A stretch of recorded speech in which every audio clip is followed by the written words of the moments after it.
Maker Prashanth Varma దర్శకత్వంలో young hero Teja సజ్జా నటించిన Hanuman movie ప్రస్తుతం ఇండియన్ బాక్సాఫీస్ ని షేక్ చేస్తోంది. సంక్రాంతి కానుకగా జనవరి 12న విడుదలైన ఈ సినిమా వరల్డ్ వైడ్ గా 115 కోట్లకు పైగా వసూలు చేసింది. బ్రేక్ ఈవెన్ సాధించిన ఈ సినిమా ఇప్పటికీ హౌస్ఫుల్ కలెక్షన్స్ తో దూసుకుపోతుంది. ఇక నార్త్ లో అయితే హనుమాన్ మానియా మామూలుగా లేదు. హిందీ ఆడియన్స్ సినిమాకి చూపిస్తున్న ఆదరణకు రోజు రోజుకు అక్కడ థియేటర్లు పెంచుకుంటూ పోతున్నారు. అయోధ్య రామ మందిరం ప్రారంభోత్సవ హనుమాన్ కు అక్కడ మరింత ప్లస్ అయింది. మరో వారం రోజుల పాటు హనుమాన్ హంగామా అదే రేంజ్ లో కొనసాగే అవకాశం ఉందని ట్రేడ్ పండితులు చెప్తున్నారు. తక్కువ బడ్జెట్ తో రూపొందించిన ఈ సినిమాలోని ప్రతి సన్నివేశం అద్భుతంగా ఉందని, విజువల్స్ అయితే నెక్స్ట్ లెవెల్లో ఉన్నాయని అంటున్నారు ప్రేక్షకులు.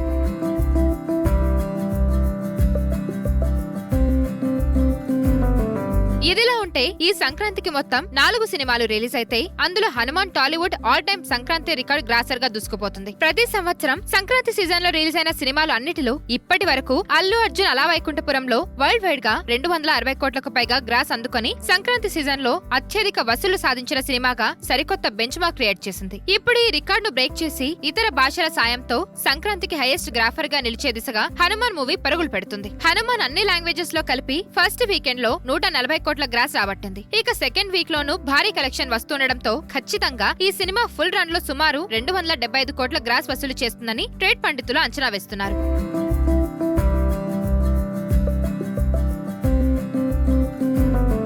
అదే జరిగితే హనుమాన్ మూవీ అలా వైకుంఠపురంలో రికార్డ్ బద్దలు కొట్టి టాలీవుడ్ లో సంక్రాంతి హైయెస్ట్ గ్రాసర్ గా నిలబడడం గ్యారంటీ అని చెప్పొచ్చు. ఇక మొదటి వారంలో హనుమాన్ ఆంధ్ర, నైజాం ఏరియాలు కలిపి 64 కోట్లకు పైగా షేర్ వసూలు చేసింది. ఈ సినిమా థియేట్రికల్ రైట్స్ 25 కోట్లకే అమ్మడయ్యాయి. దాని ప్రకారం హనుమాన్ మొదటి వారంలోనే 250 కోట్ల కంటే ఎక్కువ రికవరీ చేసిందని చెప్పొచ్చు.